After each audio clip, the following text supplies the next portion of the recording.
So apparently a while back there was rumors going around when it comes to WWE going to Netflix that the TV rating, or the Netflix rating I guess, was going to be TV 14 again. So I think some people even said TVMA. And of course, on Twitter again, all the comments come out to play with talking about, oh, it's going to be, we're going back to the Attitude Era, baby. Oh, we're so back. You know, the kids talk now. Oh my, clock it.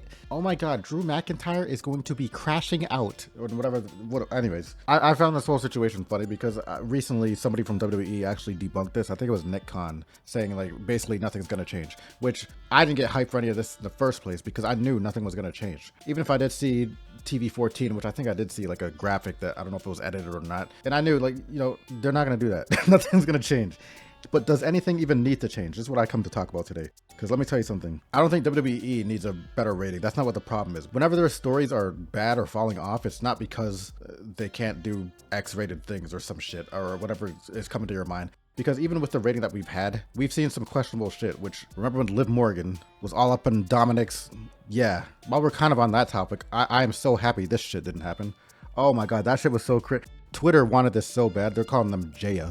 They had a name for this. You know, them shipping couples is the term or whatever. When you just stick two names together and that's the new name for them as a couple, whatever. Okay, so first of all, two reasons why I didn't like that is because one, when Rhea and Dominic split up, the WWE started to introduce the new dynamic of Rhea and Damian Priest, who weren't romantically involved, but they were calling themselves the Terror Twins. Now, I know this is on Twitter, the Judgment Day, behind the scenes videos of them all traveling together. So I already knew about the whole Terror Twins thing between Rhea and Damian Priest. And I thought at one point we were going to see Rhea and Damian as champions at the same time. I thought that's what they were going for. So on the few episodes of Raw after or whatever, Rhea and Damian as the Terror Twins started getting some more airtime together before very quickly suddenly Jey Uso gets introduced to the picture, and then the whole Terror Twins thing gets pushed to the side, and then suddenly Rhea and Jey are doing this flirty cutesy shit, which made her look weak because instead of getting revenge on her own, just tearing a path through Liv Morgan and Dominic like a badass, it made it look like she just couldn't handle the breakup and immediately had to run to her next one with Jey Uso. But really, she should have came out next week in a long-ass braid, twirling it, singing Bianca's theme song, talking about, I never needed you at all. Watch me shine now. What is it? She should have been on that, like, wavelength. But no, we yeeting with Jey suddenly. And then the Terror Twins is, like, not even, like, what? That progression was just weird to me. But back on the WWE TV rating, a little bit more realism would be nice. And what I mean by this is like some interactions feel so like scripted. It's like, if this was a real human interaction, this is not how it would go down. And also, I forgot to make this point. Here's another reason why I didn't like the Jey Uso thing with Rhea Ripley.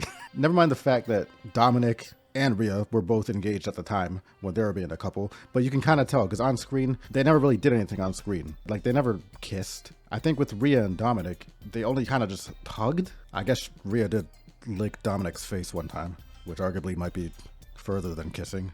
Anyways, but you could tell that there was like a little bit of a boundary there because I guess they wanted to kind of respect. I'm assuming it's Rhea that wants to respect, you know, her marriage and not go too far. Because leave it to WWE and they'll let you do live sex celebration and shit. They'll take you straight back to Lita and that. So you got that, and then I went to Liv Morgan, and then suddenly they actually making out, like tonguing and everything. Like, now I don't think Liv's with anybody, but my point is, when it comes to Jey Uso, and I get the difference between kayfabe and not, but the reason why it was weird with Jey Uso is because they already showed Jey Uso's kid and acknowledged him to be his son on screen during one of his entrances where he has to come out through the crowd at the top of the arena. So if you put Jey and Rhea together, then what you're saying in kayfabe is basically Jey is cheating on his wife. Because you know they're not going to go out the way to like patch up that plot hole and say like, oh, Jey and his actual wife divorced or something kayfabe so that this relationship could be a thing, and then Rhea's stepmomming now. Like that's no. It was just weird. Anyhow, also, tell me why in this picture Jey look awkward as hell. Like it looks like Rhea's teaching him how to eat. What is this? But anyways, Rikishi's right. WW Tom Rekanasi. But yeah, what was I saying? Realism. Now, whenever I say realism, quote, you always got that group of people that come out and say, you know, I don't watch wrestling for realism.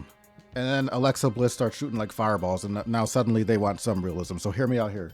When I'm talking about realism, I'm talking about there's certain tropes that WWE needs to get rid of because they've conditioned their fans to think in booking terms instead of just suspending their disbelief and then just watching a show take place, a match take place, without all these extra variables of like the behind the scenes of like, okay, this guy's a face, this event's happening here. Like, you shouldn't be thinking of that. Oh, this guy's probably not going to drop the title because he's going to hold it till Mania because the title can only change hand at a big pay-per-view. It's stuff like that. First of all, this would help with predictability too. There's a reason why, as somebody who's a fan of both pro wrestling and MMA, there is a feeling that MMA has on a big fight night that pro wrestling cannot replicate. Why?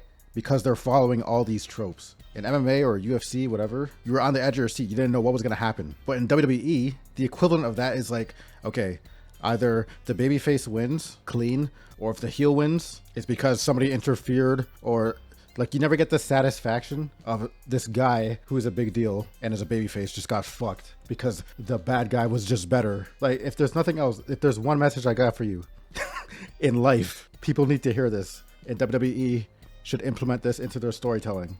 A bad guy can absolutely be more skilled than a good guy. I hate to break it to you people, but this is a fact of life. An asshole could be more skilled than somebody who's nice or a babyface. And I just wish they showed that more often. But you can't, because you have to protect the t-shirt sales and the image. And it's like, you wouldn't have to, you understand that you wouldn't have to do that if you didn't condition these people so hard for years to think like this in the first place, and think in terms of momentum and all this other stupid shit that really doesn't apply in real circumstances. So yeah, more realism in certain places could be more hype in my opinion. And you can still tell good stories. Like, people think it's just going to become a circus and everything's going to feel random as hell. Like, if you're creative enough, you're not going to lose good stories by making things slightly more real in more places. That's all I'm asking for. Shit. But I guess while I'm on topic of heel and face, let me tell you this. You ever notice how a heel turn most of the time is more hype than a face turn? I'm trying to think of the last good face turn I've ever seen. Face turns just do not hit the same. Like, the way how they execute face turns, or at least in the last few times that I can think of in recent memory, it's been pretty, like, again, unrealistic when you think about it. They're trying to be consistent, which I give them props for that. But it's like, look at New Day. This New Day heel turn, first of all, they did it different than they usually do it. They didn't even have to like attack Big E or anything like that. Like, they verbally just picked this guy apart, which arguably ended up worse for him, in my opinion, or for the fans at least. Like, the formula to a good heel turn is easy. Like, you just need a good motive. I don't know, you snap, you finally had enough, and you execute. People get it. People can relate because they've been there in real life. The last few face turns that I've seen, though, the face kind of just like stopped doing what they were doing. And then when they get called out for past behavior, they like gaslight you even. They're like, I don't know why you hate me. I don't understand what I did. Like, I don't, it's so weird. I'm trying to think of a good one. Like, by WWE logic, Hitler could do a face turn in like 3 weeks. They'll just have like Chad Gable bully him on a mic without him defending himself for like 3 episodes. And then on the 4th episode, he starts doubting himself. He's just gonna be like, you know, I'm just not fit to lead anymore. Then he'll go on Twitter, and then motherfuckers gonna be like, you know, Hitler's really turned over a new leaf. I don't know why people hate him so much. Like, it's all I'm asking for is a little bit, just a little bit more realism. A little bit.